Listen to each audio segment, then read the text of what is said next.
the authority structures that keep our society in place rely on a certain level of not only real sustenance and real security, whether it be physical security or food security, but also perceived security into the future. And for most of us in this country, we still live we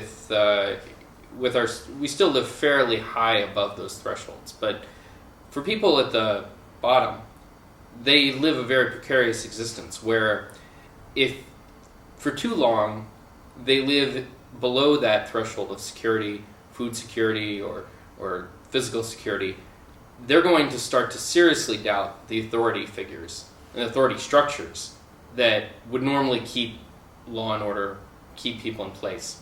So we see this in certain, what we call dangerous parts of town. You think about The Wire, where physical security is so compromised on a daily basis that there's no respect for police. And it's a rational decision. Why should there be? They don't guarantee physical security. But the police, of course, stand for something, which is law and order, which is a certain respect for the social mores that American society rests on. So imagine the same thing with food security.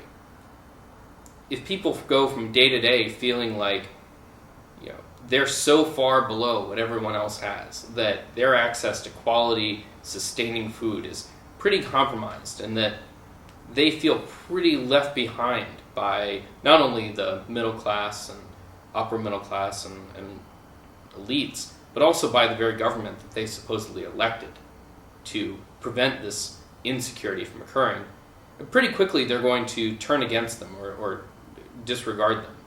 And in as much as those figures of security, those structures, are also stand-ins for general respect for social mores and cultural mores and law and order, you can see how very quickly people are going to go from feeling angry, critical, insecure about one aspect of their life, say food, and see that or allow it to snowball and pretty quickly to being insecurity, anger, frustration over general conditions, and a real rejection of the authority structures that keep those things in place.